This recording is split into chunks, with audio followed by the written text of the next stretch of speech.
اور وَسُلْطَانَ فَقْرَكَ، اللہ کہتا ہے میں تجھ سے وعدہ کرتا ہوں تیرا مالک، میں تجھے پیدا کرنے والا، میں زمین و آسمان کا مالک، ہر چیز میرے اختیار میں ہے۔ ارے بندے میں تجھ سے وعدہ کرتا ہوں اگر تو میری عبادت کے لیے ٹائم نکالے گا، وَسُلْطَانَ فَقْرَكَ، میں تیری محتاجی تجھ سے دور کر دوں گا، تیری تنگ دستی، تیری فاقہ کشی، تیری یہ بے روزگاری اللہ کہتا میں تجھ سے ختم کروں گا۔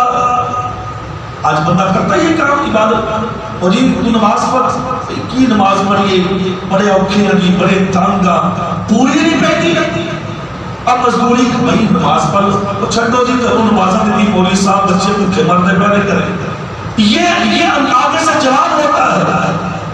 اللہ کے طرف میں وعدہ کرتا ہوں وَسُلْطَانَ فَقْرَكَ، اگر تو مجھ میں یقین رکھتا ہے، یہ کسی ایم اے کا وعدہ نہیں ہے، یہ دنیا کے اندر لوگوں کو سبز بات دکھانے والوں کا وعدہ نہیں، یہ رب کا وعدہ ہے۔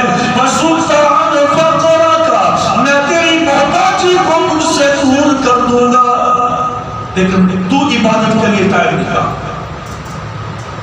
اور ساتھ یہ بھی کہہ دیا وَإِن لَمْ تَفْعَلْ هَكَذَا، ارے بندے ایک بات یاد رکھنا، اگر تو نے اپنے قیمتی وقت میں سے، بندہ کہتا ہے بڑا بڑا قیمتی وقت ہے، اگر تو نے اپنے وقت میں سے میرے لیے ٹائم نہ نکالا، وقت نہ نکالا، اللہ فرماتے ہیں کہ وَلَمْ أَسُلْطَانَ فَقَرَكَ، پھر تیری بے روزگاری بڑھے گی، پھر تیرے اندر فاقہ کشی زیادہ آئے گی، سارا دن کماتا رہے گا، ساری زندگی کماتا رہے گا، پھر بھی کام نہیں بنے گا۔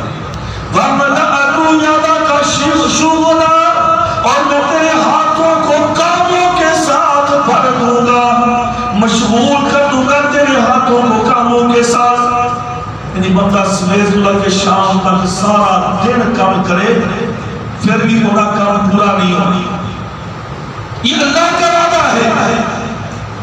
ایک تو تجھ سے فقیری ختم نہیں ہوگی، بے روزگاری بڑھے گی، فاقہ کشی زیادہ ہوگی، تنگ دستی زیادہ ہوگی، اور دوسری بات تیرے کام اتنے پھیل جائیں گے، یہ کام ختم نہیں ہوگا ایک اور کام شروع ہو جائے گا، وہ ختم نہیں ہوگا تو تیسرا کام آ جائے گا، تیسرا نہیں چوتھا کام، یہ بھی کر لوں وہ بھی کر لوں، صبح سے لے کر شام تک اور پوری رات کام کے پر لگا رہے گا اور تیرا کام ختم نہیں ہوگا۔ کیوں؟ وَإِن لَمْ تَفْعَلْ، تو اللہ کے لیے عبادت نہیں کر رہا۔ اور آج یہی حالت ہے مسلمانوں کا۔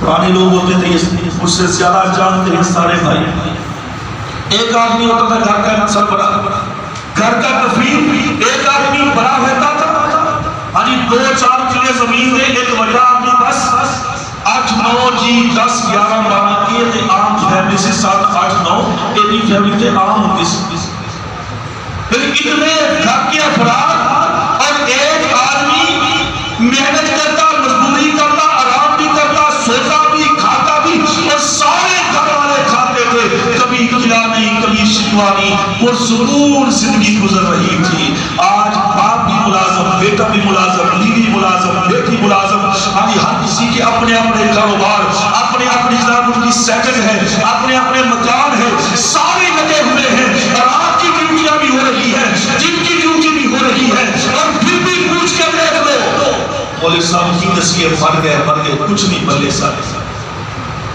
ایک آدمی پورے خاندان کی کفالت کرتا تھا، آج 10 نہیں 2-4 گھر کے افراد ہیں، بچے بھی بس 2-4 ہی زیادہ نہیں، اور ساری اپنے اپنے کاروبار پہ، پھر بھی دیکھ لو کہ کہیں بڑے پریشان، بڑے مجبور، بڑے مقروض، کام بھی پورے نہیں ہوتے، کیا کریں، مسائل اتنے بڑھ گئے، مسائل کم ہیں۔ اور بھائیو یہ مسائل یا مسائل کی بات نہیں ہے، میرے اللہ کا وعدہ ہے وَإِن لَمْ تَفْعَلْ، اگر تو نے میری عبادت کے لیے ٹائم نہ نکالا تو رب کہتا ہے تیری فقر، تیری محتاجی، تنگ دستی، بے روزگاری، اس کو مزید اور تیرے کام اتنے پھیل جائیں گے کہ ساری زندگی کام کرتا رہے گا، کام پھر بھی تیرے ختم نہیں ہو سکتے۔ عبادت دوسرا سبب ہے رزق حلال کا، کہ آدمی اللہ کے سامنے جھکے، یعنی اس کی عبادت کرے، اور جتنی عبادت زیادہ کرے گا اللہ اتنا ہی رزق بدلے کا زیادہ کرتا ہے، اللہ اتنا ہی رزق کھولتا ہے۔ تجربہ کر کے دیکھ لیں بھائیو، آپ جو نمازی دکاندار ہوگا ہاں جی اور ایک بے نمازی دکاندار ہے، دونوں کا ذرا آپ موازنہ کر لیں، دیکھ لیجئے، ہاں اگرچہ پیسے میں مال و متاع میں وہ آگے بھی نکل جائے لیکن ذہنی سکون نہیں ملے گا اسے، ذہنی پریشانیاں بڑھتی جاتی ہیں، اور اللہ تبارک و تعالیٰ بھی ایسے بندے کے رزق کو دنیا کے اندر ہی اس کے سامنے ضائع کر دیتا ہے۔ اللہ اکبر، پیارے پیغمبر کی صحیح حدیث ہے جامع ترمذی کے اندر، پیارے پیغمبر نے فرمایا کہ اذا رأیت العبد، اگر تو کسی آدمی کو دیکھتا ہے کہ اللہ اسے رزق دنیا کا وافر دے رہا ہے، اور فإنه قائم علی معاصیہ، اور وہ اللہ کی نافرمانیوں پہ ڈٹا ہوا ہے، یعنی بھائی اس کے پاس رزق بھی پڑا ہے، یار بتا نماز بھی کوئی نہیں پڑھتا، روزہ بھی کوئی نہیں رکھتا، تلاوت بھی کوئی نہیں کرتا، یعنی کام بھی سارے پیارے ہیں، یعنی کہ سود بھی کھائی جاتا ہے، حق بھی کھائی، لیکن پھر بھی اتنا اس کے پاس مال، اور آپ ذرا بندہ نمازاں بھی پڑھتا ہے، روزے بھی رکھتا ہے، پھر بھی چلا بس مروں کچھ نہیں دیکھ پڑے کچھ نہیں، اس کی کیا وجہ ہے؟ میرے نبی نے کہا اللہ فرماتے ہیں کہ اگر تم کسی آدمی کو دیکھتے ہو کہ اللہ اس کے رزق کو وافر دے رہا ہے اور وہ آدمی قائم علی معاصی، اللہ کی نافرمانی پہ قائم ہے، فَلْيَحْذَرْ، ڈر جاؤ اللہ سے، اللہ سے ڈر جاؤ، اللہ اس کو دنیا میں دے کے اس کا معاملہ ختم کر رہا ہے، اس کے لیے آخرت میں کچھ نہیں، اس کو وقتی طور پہ دے کے تم کہتے ہو اس کے پاس اتنا مال آ گیا، اللہ کہتا ہے دنیا میں دے کر اس کو میں فارغ کرنا چاہتا ہوں، اور جو عبادت کرتا ہے رب کے سامنے آتا ہے، جھکتا ہے، اسلامی جو اقدار ہے، اسلامی جو حدود ہے ان کو سامنے رکھتا ہے، اگر اس کے پاس دنیا میں تھوڑا ہے اللہ کہتا ہے میں تیرا جمع کر رہا ہوں، بھائی تو پریشان نہیں ہونا، آئے گا میرے پاس سارا کھاتا کھول کے تیرے آگے رکھ دے گا، اور اس دن تو بڑا خوش ہوگا کہ یا اللہ تیرا شکر ہے تو نے میرا مال میرا رزق بچا دیا، اس کو دنیا میں دے کے فارغ کیا جا رہا ہے۔ تو میرے بھائیوں اللہ کی عبادت کرنا یہ رزق کے اندر فراوانی کا ایک باعث ہے، اور یہ حلال سبب ہے رزق کا۔ اور تیسرا سبب، اسباب تو کافی سارے ہیں لیکن چھوڑو بس اس سے بات کرتے ہیں۔ تیسرا سبب اللہ فرماتا ہے کہ اگر تم میری راہ میں خرچ کرے گا تو میں تیرے رزق کو وافر مقدار میں تم کو لٹا دوں گا، لیکن آج یہ بڑا مشکل کام ہے، میں کہتا ہوں کہ رزق میرے پاس آ جائے، یعنی کہ اس کی ان پٹ ہو، آؤٹ پٹ اس کی نہیں ہونی چاہیے، بس آنے دو، آنے کا راستہ کھلا ہو، جانے کا راستہ بند ہو۔ آج یہ مسلمان کی کیفیت ہے، جبکہ اللہ کا یہ وعدہ ہے مثل الذین ينفقون اموالهم فی سبیل اللہ،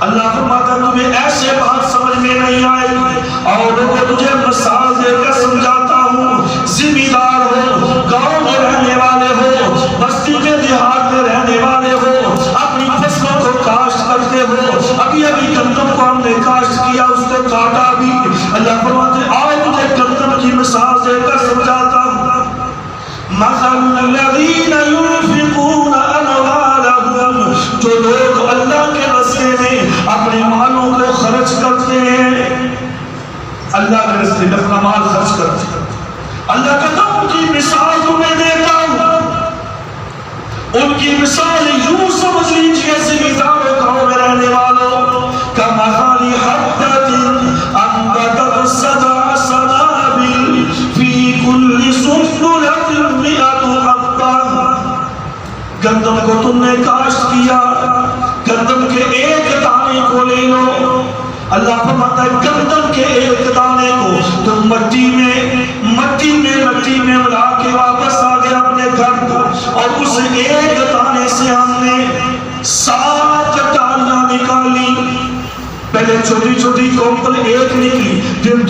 جدید پورا گچھا بن گیا. فی کل سنبلۃ مئۃ حبۃ، ایک دانے سے 7 ڈالیاں 7 بالیاں.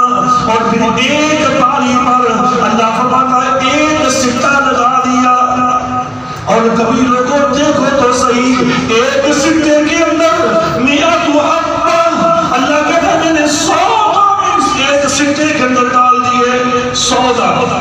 اور کئی ایسی گندم کے بیج ہیں، میں نے خود اپنی آنکھوں سے اپنے ہاتھوں سے کسی ایک بھائی کے پاس گئے، اس کا سٹا توڑا 117 دانے. اللہ یضاعف لمن یشاء، اللہ اس سے بھی زیادہ کر دیتا ہے. ارے جس اللہ نے ایک دانے سے تجھے 700 دانے دے دیے، کیا اس اللہ کو یقین نہیں ہے کہ وہ تیرے مال کو بڑھائے گا؟ اللہ کہتا دے مجھے، اگر تو یہ چاہتا ہے کہ تیرا مال اس کے اندر اضافہ ہو اور اس میں سے تجھے سود ملے، مجھ سے سود لے، میں دیتا ہوں. تو دنیا کی بینکوں کے پیچھے بھاگتا ہے نا کہ جی ہاں جی حضرت صاحب چودھری صاحب میں فلاں بینک وہ کتنی پرسنٹیج دے رہا ہے، وہ جی 8%، وہ جی وہ 9، وہ 11، وہ 12. جو سب سے زیادہ پرسنٹیج یعنی کہ سب سے زیادہ انٹرسٹ جس کو سود اور منافع کہتے ہیں، کہتے ہیں جی وہ سب سے زیادہ بینک دینے والا کون سا ہے ہمارے ملک میں؟ وہ جی وہ فلاں بینک وہ 14% دیتا ہے. کہتا یہ بندہ غریب ہوں، معذور ہوں، کر نہیں سکتا، چلو بچوں کے نام پہ کھاتے کھلوا کے وہاں پہ رکھوا دیتے ہیں، چلو جی فکس کروا دیتے ہیں، ماہانہ پیسے آتے رہیں گے، 14% ملتا رہے گا، 100 میں سے 14 روپے ملتے رہیں گے. ہم دنیا کے پیچھے کیسے بات کریں؟ اور بھائی یہ حرام ہے، اس کا کھایا حرام کا، اس کا پیا حرام کا. میرے نبی کی واضح حدیث ہے کہ من آکل الربا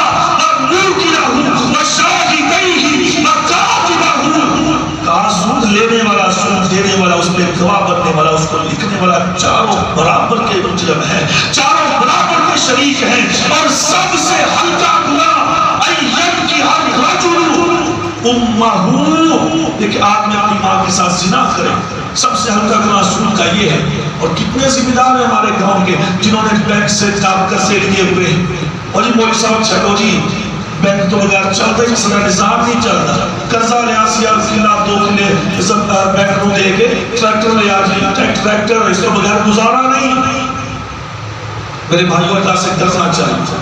اللہ کی قسم حرام کھا رہے ہیں، بچوں کو حرام کھلاتے ہیں، خود حرام کھاتے ہیں. ہم ذمہ دار ٹریکٹر ٹرالیوں کے لیے، زرعی آلات کے لیے بینک سے قرضہ لیتے ہیں اور شہروں والے گاڑیاں لے رہے ہیں. اور جی 22 لاکھ روپے کی گاڑی ہے، بینک سے لیے، بینک کو بس 100 پیمنٹ میں نے کی، گاڑی لے لی. حرام. پھر کہتے ہیں جی اللہ ناراض ہے اور اللہ کے رحمتوں کی بارش برسائے گا.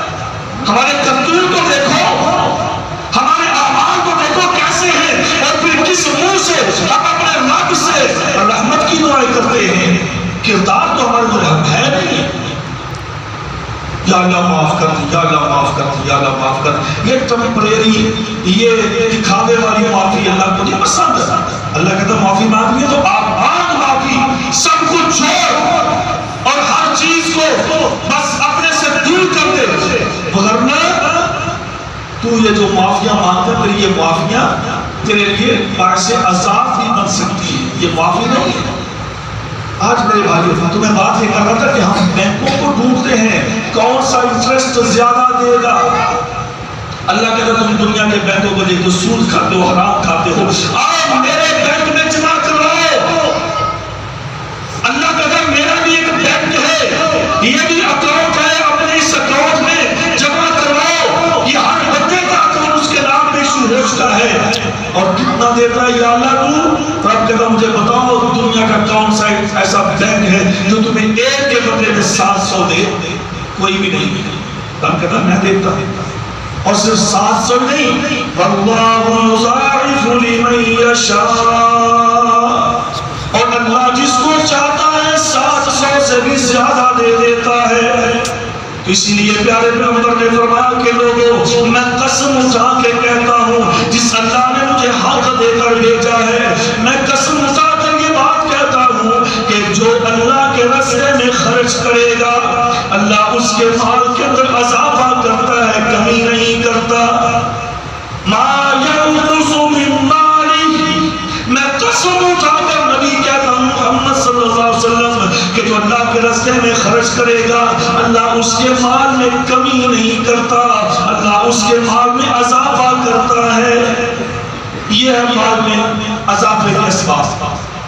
ٹائم ختم ہوگا، صرف ایک چھوٹی سی بات تو بہت ساری ہے، صرف صحیح بخاری کی چھوٹی سی حدیث سن لیجیے. پیارے پیغمبر نے فرمایا کہ تم یہ چاہتے ہو کہ تمہارے مال میں فراوانی پیدا ہو اور تمہاری زندگی لمبی ہو جائے، تمہاری عمر کے اندر برکت پیدا ہو جائے اور تمہارے دنیا سے جانے کے بعد بھی تمہارا نام نیچے لیا جائے، اچھے لفظوں کے ساتھ اس کو یاد کیا جائے، تو فرمایا صرف 2 کام کر لو، صرف 2 کام. جو شخص یہ چاہتا ہے کہ اس کی زندگی لمبی ہو اور اس کے رزق کے اندر اضافہ ہو، تو ایک کام کیا ہے؟ وہ صلہ رحمی کرے. بھائی رشتہ دار کو توڑے نہ جوڑے. آج معمولی سی بات کے سگے بھائی 5-5 6-6 سال نہیں زندگیاں گزر گئی، سامنے دروازے ہیں، بولتے نہیں، ناراض ہیں، نہ اولاد کو جانے دینا نہ خود جانا. اور جی یہ میرا بھائی ہے لیکن اس نے میرے ساتھ زیادتی کی.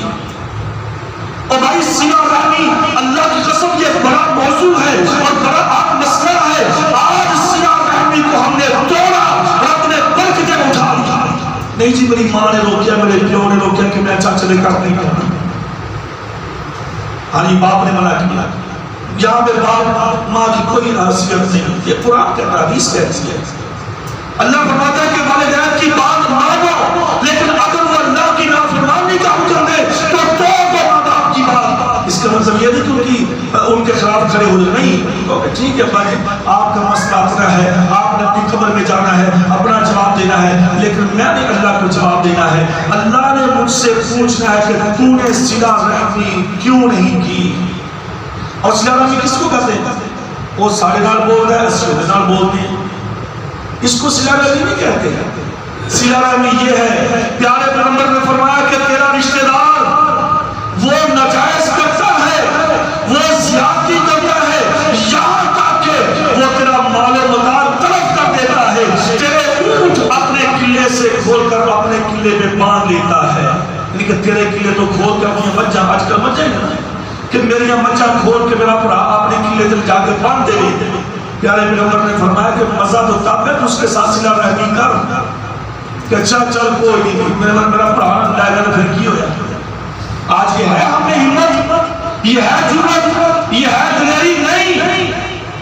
اس کو صلہ رحمی کہتے ہیں. اگر دوسرا زیادتی کرے تو خاموشی سے برداشت کر، بلکہ اس کے لیے پھر بھی محبت کا ہاتھ بڑھا. اس کو صلہ رحمی کہتے ہیں. پیارے پیغمبر نے فرمایا کہ جو بندہ صلہ رحمی کرتا ہے نا، ہاں جی اللہ اس کے مال کے اندر بھی اضافہ کرتا ہے.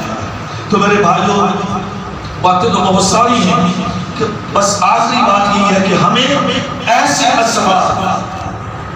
اسباب اختیار کرنے چاہیے کہ جس کے ساتھ ہمارا مال پاک ہو جائے. اور جب ہمارا مال پاک ہوگا تو اللہ ہماری عبادات کو اپنی بارگاہ کے اندر قبول و منظور فرمائے گا اور اللہ ہمارے مال کے اندر فراوانی عطا فرمائے گا. یہ دنیا کے چکر ہے نا کہ فلاں کرو، یہ کرو، ایسے کرو، ویسے کرو، یہ سارے بناوٹی ہیں. صحیح طریقہ وہی ہے جو ہمیں اللہ اس رسول نے بتا دیا. اللہ عمل کرنے کی، سمجھنے کی توفیق دے. وما علیہ الا البلاغ.